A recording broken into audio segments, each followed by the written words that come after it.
se abalem pela sua braveza. Há um rio cujas correntes alegra a cidade de Deus, o santuário da morada do Altíssimo. Deus está no meio dela e não se abalará. Deus ajudará já ao romper da manhã. Queridos, um salmo muito conhecido, Salmo 46, citado por muitas pessoas. E neste momento eu gostaria apenas de trazer uma reflexão para você nessa tarde. O salmista aqui, ele começa a esclarecer algo sobre Deus que às vezes para nós não faz muito sentido, né? Quando se fala de refúgio e fortaleza.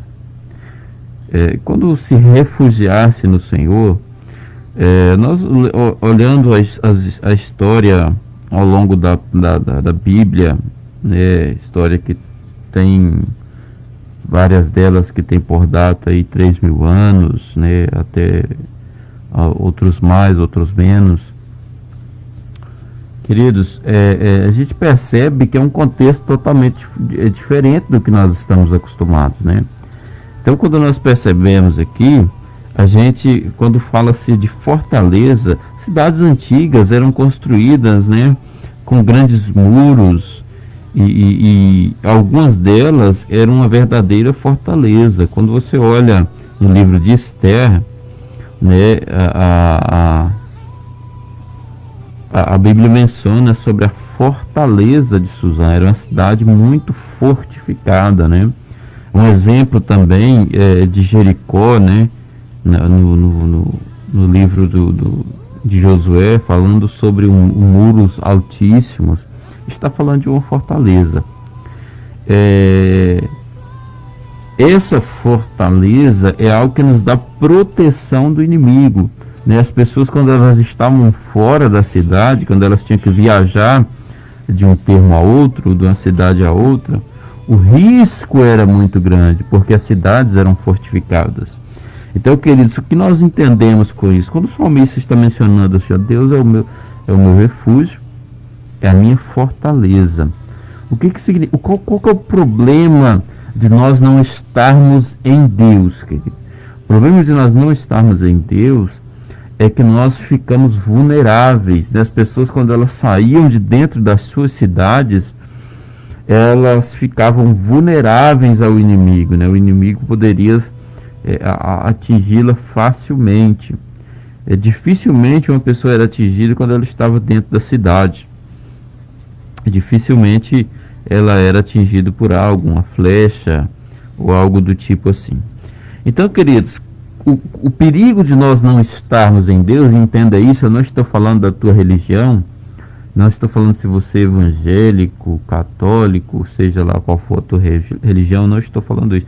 Eu estou falando de você estar em Deus. Porque nós vamos analisar, né, os evangélicos, eles pregam muito sobre a Bíblia, falam muito sobre Deus, mas não significa você estar em Deus, queridos. Deus tem ministrado algo no meu coração e eu quero compartilhar com você nessa tarde. Deus tem ministrado algo no meu coração e isso tem me incomodado, porque de fato é algo que precisa ficar claro para nós nesses últimos dias. Na verdade, é uma indagação que o Senhor tem feito, né? Uma pergunta, e eu quero fazer essa pergunta para você neste momento, porque essa pergunta vai determinar se eu e você estamos em Deus ou nós estamos apenas cumprindo a nossa religião. O Deus tem feito essa pergunta, né, ao meu coração. Se tirar a tua religião de você, o que sobra de Deus na sua vida? Porque às vezes, querido, nós apenas mudamos de religião. Éramos católicos e agora somos evangélicos. Mas nós ainda não entramos em Deus. E se nós não entramos no Senhor, nós precisamos entrar rapidamente. Porque é Ele que é a nossa fortaleza, o refúgio, a nossa fortaleza. Quando fala de refúgio, querido, refúgio fala de, por exemplo, uma cidade fortificada, que está sempre com as portas abertas, a hora que você quiser. A hora que você vier, a porta está aberta. Porque não adianta ser uma cidade fortificada se você não conseguir entrar nela. Não, então a palavra está dizendo, Deus é o nosso refúgio, a porta está aberta. A nossa fortaleza, ou seja, se você entrar para Ele, você está protegido. Socorro bem presente na hora da angústia. Por que na hora da angústia, queridos? É porque o salmista faz essa menção, é porque geralmente em determinadas situações angustiantes que a gente passa, a perca de um ente querido, a perca, né, de bens financeiros, a perca de certa credibilidade na sociedade, isso nos arremete a ficar sem saída. E geralmente, querido, na maioria das vezes, nós só recorremos a Deus em última instância. Então é por isso que a palavra está dizendo, ó, socorro bem presente na hora da angústia. Porque existem determinadas situações que você não adianta correr no amigo, que você não adianta, né, pedir socorro ao pai, à mãe, que você fica completamente sem saída. Mas significa que Deus quer que você passe perdas para poder conhecê-lo? Não. Não significa. O problema é que a gente só buscamos ao Senhor quando estamos em determinadas angústias. A palavra está dizendo, portanto, não temeremos ainda que a terra se mude, ainda que os montes se transportem para o meio dos mares. Queridos, olha o que o salmista está dizendo, ainda que a terra se mude. Às vezes a gente olha isso como literal, né? A terra mudando da sua órbita terrestre para outra galáxia, vamos dizer assim. Não, não é isso que o salmista está dizendo. O salmista está falando de uma mudança que haverá no comportamento tanto do ser humano como da própria terra. Se você conversar aí com o seu avô, uma pessoa que viveu aí 50 anos atrás, 60 anos atrás, a terra era de fácil cultivo. Você simplesmente tinha que limpar o terreno, plantar e a colheita era já em abundância. Agora já não. Agora já nós observamos aí, né, a agricultura, ela teve que se adaptar à forma que a terra tem se transformado.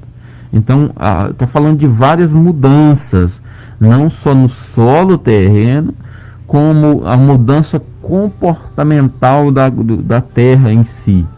Nós estamos caminhando, querido, e a Bíblia nos confirma isso, para um surgimento de um governo mundial, né?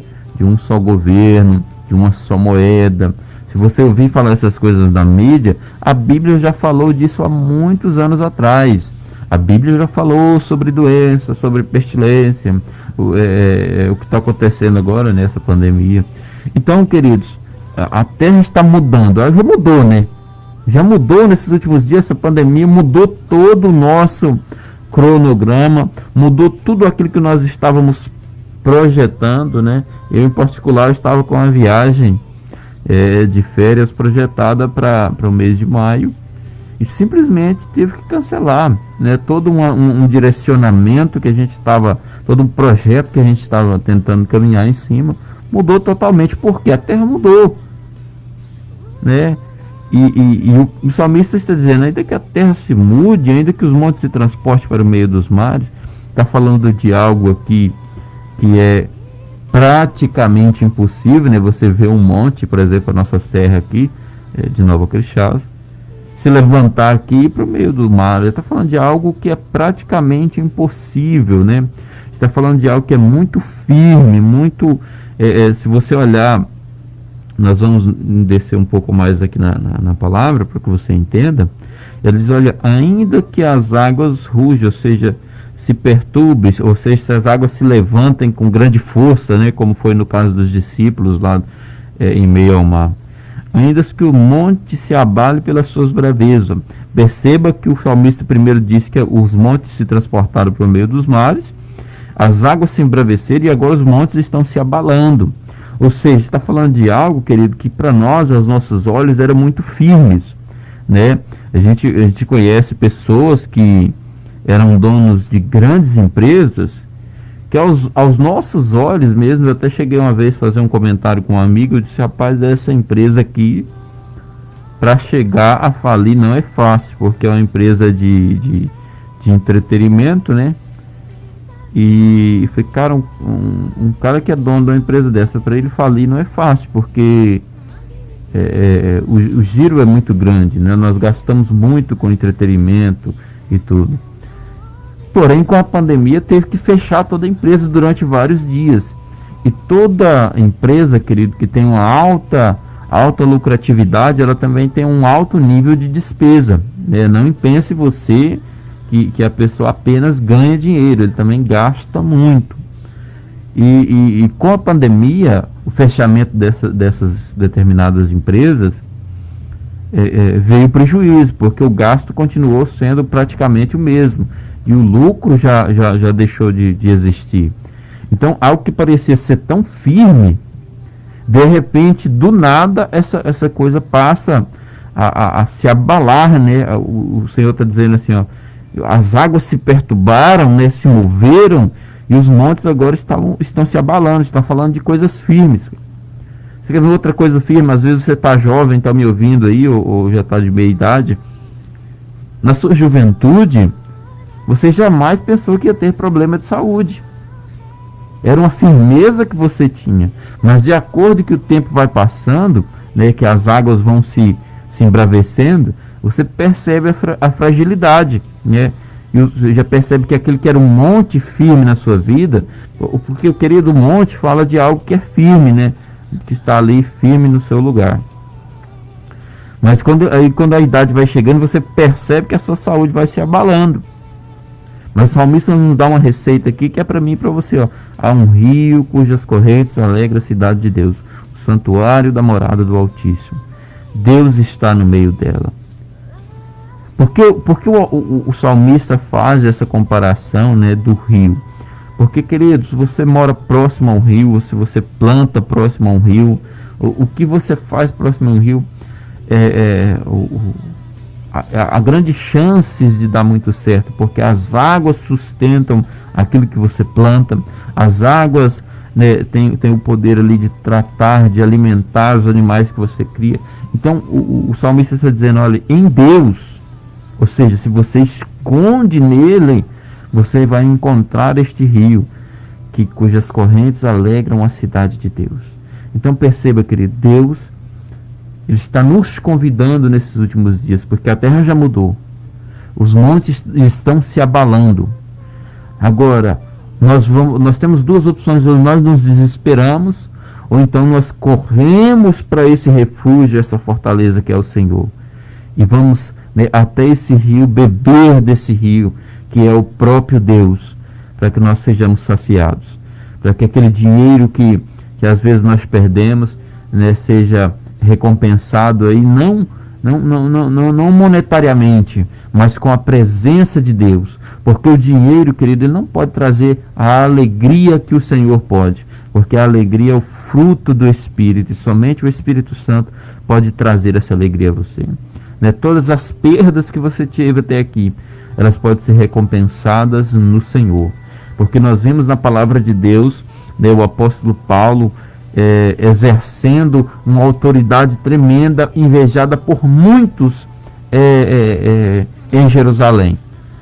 Porém, ele perde tudo isso. Mas lá na frente, em 1 Coríntios, se eu não me engano, ele diz assim, olha, não vivo eu, mas Cristo vive em mim. O viver para mim é Cristo e o morrer é lucro. Paulo estava falando que ele tinha perdido tudo, mas ele tinha o Senhor na vida dele, de forma que quando ele vai escrever a Timóteo, ele diz assim, ó, completei a carreira, guardei a fé, e agora estou partindo para receber a coroa que o Senhor tem para mim. Coroa, querido, não fala aí Tem gente que confunde muito essas coisas, acha que Deus vai colocar uma coroa de rei na sua cabeça. Está falando da vitória, querido, porque era colocado, né, ali no atleta romano, quando ele ganhava uma certa competição, ele ganhava aqueles louros da vitória, né? Se você olhar as pinturas romanas, você vai ver um galinho assim na cabeça de algumas estátuas, por exemplo. Era essa que o Paulo estava falando assim: eu vou receber a recompensa da minha carreira que eu completei aqui. Então, queridos, Deus abençoe você nessa tarde, nosso tempo que já está se esgotando. Corra, querido, rapidamente para esse refúgio que é o Senhor. Eu não estou falando para você simplesmente correr para uma igreja e começar a realizar todos os ritos religiosos que aquela igreja te impõe. Eu estou falando para você estar em Deus, porque existem pessoas que estão dentro da igreja, mas não estão em Deus. E é a pergunta que eu quero deixar para você, né, é que o Senhor tem me feito. Se eu tirar a tua religião de você, o que de Deus sobra na sua vida? Se hoje for tirada a tua religião, que seja, né, evangélico, que seja católico, se retirar essa religião, o que de Deus sobra em você? Ou sobra só... Eu conheço pessoas, um irmão em particular, graças a Deus não é dessa cidade, né? É de outra cidade, é um amigo que a gente tem. E eu observando ele, quando o Senhor me fez essa pergunta, a primeira pessoa que me veio na mente foi ele, porque ele cumpre todos os ritos religiosos. E eu fiquei pensando, falei, Senhor, se tirar a religião desse homem, vai sobrar só uma pessoa grossa, mal educada, né, que acha que falar verdades para as pessoas, né, que dá mal resposta ali na cara, é falar a verdade para a pessoa. Nem sempre, querido. Porque Jesus não disse que a verdade liberta, ele disse que o conhecimento da verdade liberta. Você trazer a ciência daquilo que a pessoa precisa ouvir é que liberta. Então, essa pergunta que eu quero deixar para você: se tirar a sua religião de você, o que de Deus sobra em você? Deus abençoe, queridos. Vamos